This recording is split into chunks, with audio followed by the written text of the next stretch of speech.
Hey everybody, welcome to Market Watch. It is time to discuss the Lorcana trading card game market.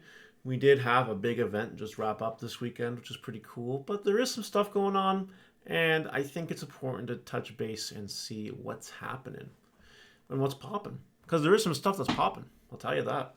If you guys enjoy this content, please like, comment, and subscribe. That would be really cool. We'll start with the first type of booster box. The rest of the boxes haven't really changed in price, but this one's down, seemingly. It's only down because a few new sellers are listing for cheaper, trying to get their foot in the door. Um, the real price is like 230, 235 right now. You can use this as a shoe-in to maybe get some cheaper product, maybe on Facebook or something.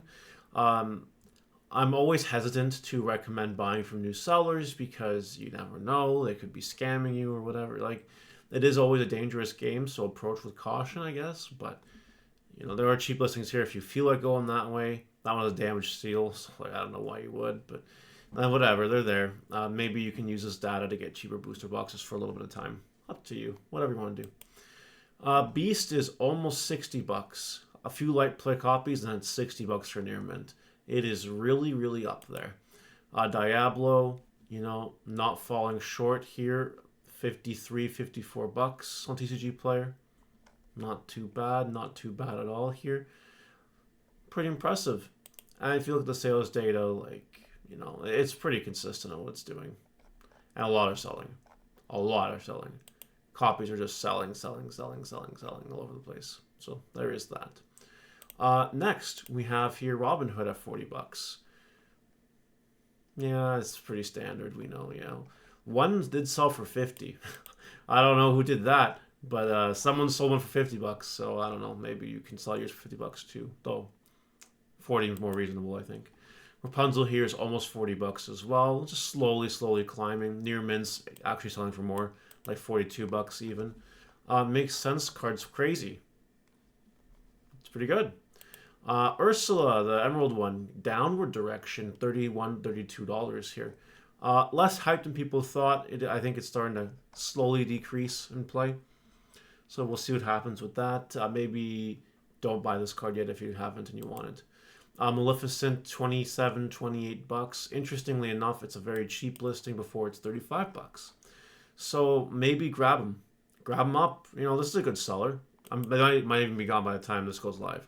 But if you see good deals, just grab the cards, Belle, strange but very special indeed here at $24. A pretty consistent card right now. Not really doing a whole lot of anything. Just the same stuff. Sisu, $23. This is your set 4 mini board wipe. It is technically going down, which doesn't super surprise me given the meta that we're in. But maybe we'll be able to get this for a little bit cheaper soon. I don't think you should buy this card yet if you don't have this card yet. Lucky Dime. Lucky Dime is seeing an increase in price. It's also seeing a big increase in play. Shocker. Correlation. That's crazy. Yeah, $12 now for this. It is what it is. And then we have Stitch. I want to talk about Stitch for a minute because this card's going down, down, down, down, down. Near mint cheapest is $4.95, and the rest are light plays, $4.55. What I find interesting, and this is a bit of an analysis, we don't have any predetermined data already. This is the first of its kind of promo card, right? It's the very first thing. So it'll be interesting what happens in the future. I stand by the decision that it was really weird to pick this card because it's not even the max rarity version of it. The D23 version is the max rarity version of it, authentically speaking. So I'm like, this is a card that's not really seeing as much play anymore. It's also not max rarity. There's really no reason to have this card unless if you're a max rarity collector, you don't get this card. If you want this for your collection, okay, you grab this card. If you want it just because the art looks cool, all right. But that's it. That's as simple as it gets, right? And there is the argument that some people go by mid-rarity, whatever. The max rarity is way too much, although these ones, it's fake max rarity. It's not as common nowadays, but it is what it is. It's also an opportunity. But anyway, I'm thinking that we're going to get another one of these cards soon. And then we're going to see what really happens. We're going to see if it's just the norm or if it's just Stitch was low because of Stitch. We'll find out eventually. We'll see what happens. I'm not going to make any predictions one way or the other. If I had to bet $1, I would say that whatever the second version of this card is, assuming the second version of this card is an actual playable card in the meta, and doesn't have a D23 printing or something, I'm anticipating it's going to be worth more money than what Stitch is worth. But again, I'm only betting $1. I don't really feel super safe on that, but if I had to, that's where I would stand on that. Then we have Maui here at $12.22, being the most expensive rare in the game right now. But right behind it is Fishbone Quill, just continuing to climb up in price. Sapphire, this card's an item. It's great. It's a good card. Kind of need it.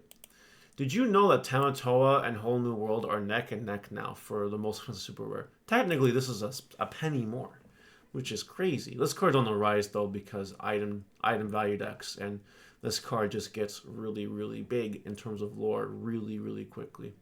Card can just win the game almost by himself. Like, it recycles your items from your discard. Like, the card's really good. Like, it's a really good card. So, yeah, it's also first chapter. Same with this one, funny enough. Find the most expensive super rares in the game are from the first chapter. And the most expensive rares in the game are from the first chapter. Like, really interesting, huh? Really interesting. It's almost like by keeping these boxes of first chapter sealed, it's not impacting the amount of singles available in the market, maybe creating a bit of an influx in the market in terms of price. I'm sure that by next week, this might actually be worth more than Whole New World, but time will tell. Sisu, this is a card that's selling quite a lot.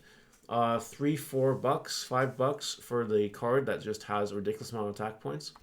It's pretty strong. It's a decent card. I'm not surprised. We don't talk about Bruno. This is a card that's seeing quite a little bit of traction on sales as well for the Enchanted Rare. It is there. Just thought I'd mention that. Madame Medusa, seeing an uptick and an increase in price here. Play this Banish Punch doesn't get there. 3 attack or less. Not too bad. Not too bad. People are playing it. That's why it's going up. Fairy Godmother. This one's really interesting to me. So this one had a spike like 2 weeks ago. I paid like no mind to it because I'm like, wow, what's going on here? Hello? But it's kind of high right now, and it hasn't really fallen in price. It's fallen a little bit in price. So if you're one of the people that bought this for like $2, sell them. Seller, no reason not to. And finally, I want to talk about these promos. So a couple of these promos are on here right now. Let It Go is on here, but no one's pulled the trigger for $9.70 on TCG Player. Mickey Mouse, the top 8 card, serialized, is also up here. Has no listings, has no sales. I doubt we'll see anything with this card anytime soon, but whatever. Stuff that has had sales, though. The Cinderella Starhearted promo, this one's seen some action, right? It's $160 right now, and slowly going down. A bit of a race to the bottom here. But that's fine. We have here Rapunzel, which is just a reprint of Rapunzel, this one. So technically, this is your max rarity Rapunzel now for you max rarity Amber people. And 170. Again, it's racing to the bottom sort of right now. And finally, Dragonfire. Dragonfire, this one's a dime a dozen though. And is also just kind of racing to the bottom, it looks like. Yeah, you can see it. So yeah, if you want these for your collection, don't buy them yet. Wait, and you'll be able to buy them for cheaper than what they are right now. All right, that's it for today, guys. Let me know what you think in the comment section below, and I will see you guys next time. Bye.